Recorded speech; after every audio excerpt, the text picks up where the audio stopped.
నేను చేయనని చెప్పలేదు కదా.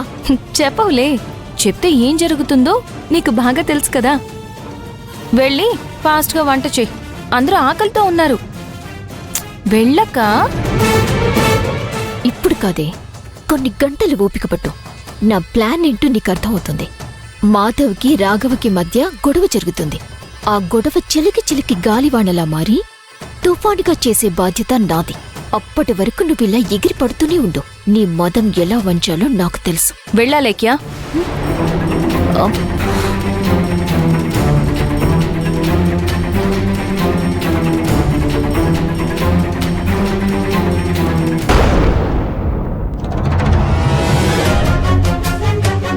మాధవా, అన్నం వండడం అయిపోయింది, అన్ని పనులన్నీ అయిపోయాయి. సరే వస్తున్నాను.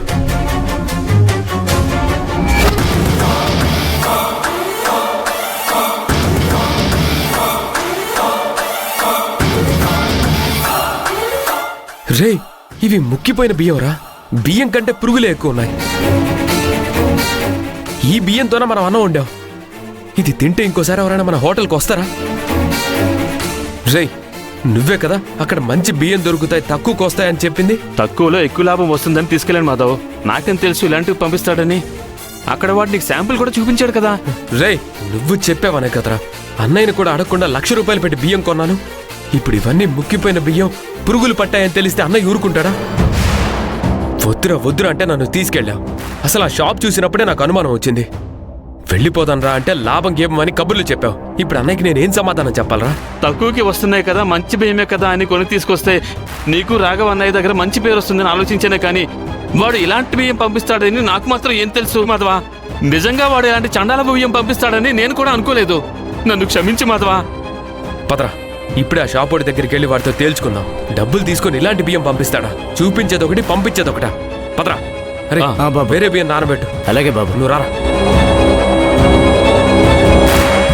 సరే సార్, నేను మళ్ళీ కాల్ చేస్తాను. మాధవా, మాధవా,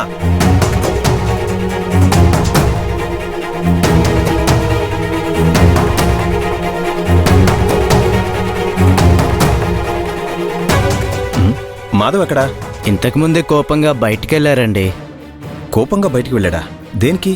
అంటే తక్కువ రేటుకు వస్తున్నాయని చెప్పేసి ఎక్కడో బియ్యం తీసుకొస్తే తీరా చూస్తే మక్కిపోయిన బియ్యం పురుగులు పట్టి ఉన్నాయ్యా. ఏంటి? నాకు తెలియకుండా మాధవ్ బియ్యం తీసుకొచ్చాడా? ఎన్ని బస్తాలు తీసుకొచ్చాడు? మొత్తం మీద ₹1,00,000 అవుతాయ్యా.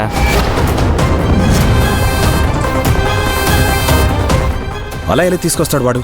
₹1,00,000 పెట్టి స్టాక్ కొనేటప్పుడు నాతో ఒక్క మాట కూడా చెప్పాల్సిన అవసరం లేదా? అయినా స్టాక్ ఎప్పుడు నేను కదా తీసుకొస్తుంది.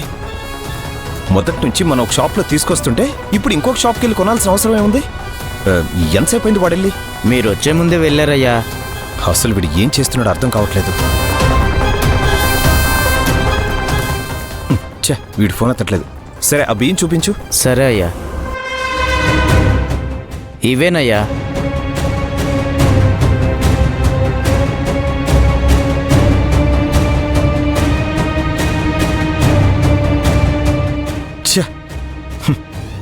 ఇంత నాసిరకం బియ్యం కొంటాడా ఎవడైనా? అది కూడా ₹1,00,000కి. అసలు ఈ బియ్యం అంతా కూడా ఏం చేయాలి? కుప్పతట్లో పారబోయాల్సిందేగా. ఛ,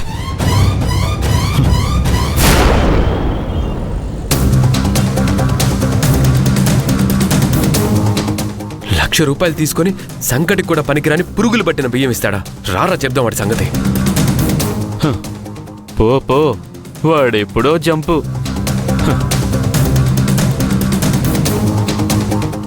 మీ షాప్ ఓనర్ ఎక్కడా?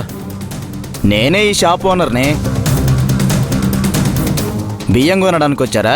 ఏ రకం బియ్యం కావాలి? కొనడానికి కాదు, కొట్టడానికి వచ్చాం. ఎక్కడ వాడు? మమ్మల్ని చూసి లోపల ఎక్కడన్నా దాక్కున్నాడా? రమ్మను, బయటికి రమ్మని ఈ ఓనర్ గారిని. ఏయ్, ఏంటి మీరు అనేది? కొట్టడం ఏంటి, దాక్కోవడం ఏంటి? అసలు ఎవరు మీరు? మేమెవరమో మీ ఓనర్ని పిలువు, చెప్తాడు. ఈ షాప్కి గత 25 ఏళ్లుగా నేనే ఓనర్ని.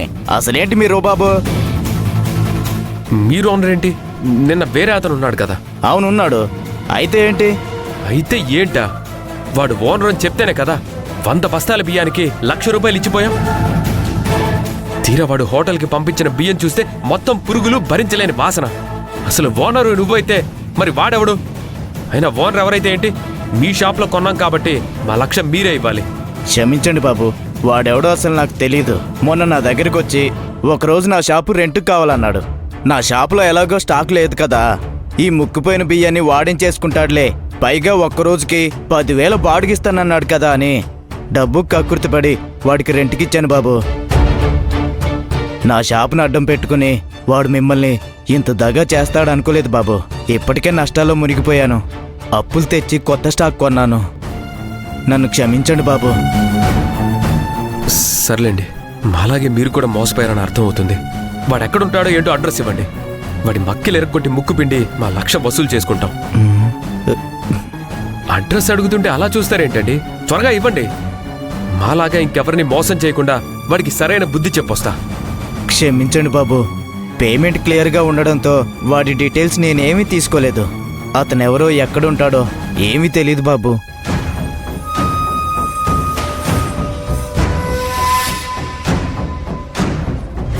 తక్కువ రేటు బియ్యం వస్తున్నప్పుడు తీసి పెట్టుకుంటే నీకే మంచి లాభం కదా.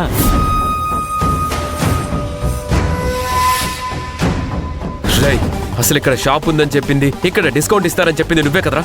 నాకు లేని ఆలోచన తెచ్చి వద్దన్న ఇక్కడికి తీసుకొచ్చి ఈ బియ్యం కొనిచ్చి నన్నే మోసం చేస్తావా? నిజం చెప్పరా, వాడెవడు? వాడికి నీకు ఏంటి సంబంధం?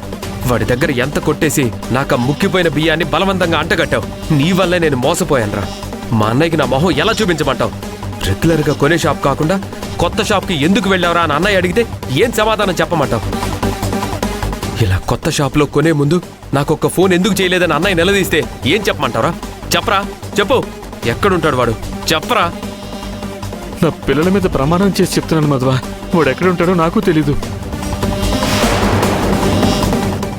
ఏదో తక్కువ రేటుకు వస్తున్నాయి కదా, మన హోటల్కి 10 రూపాయలు ఖర్చు తగ్గుద్ది, అలాగే రాఘవన్న దగ్గర నీకు కొంచెం పేరు వస్తుంది అని ఆలోచించనే తప్ప ఇలాంటి దుర్మార్గపు ఆలోచనలు నేనెందుకు చేస్తాను మాధవ? అలా మోసాలు చేసేవాడిని అయితే మీ హోటల్లో వంటవాడిగా పని చేయాల్సిన కర్మ నాకేంటి చెప్పు మాధవ? నేను చెప్పేది అర్థం చేసుకో మాధవ. నాకే పాపం తెలీదు, వాడికి నాకు ఎటువంటి సంబంధం లేదు. నేనేం తప్పు చేయలేదు మాధవ.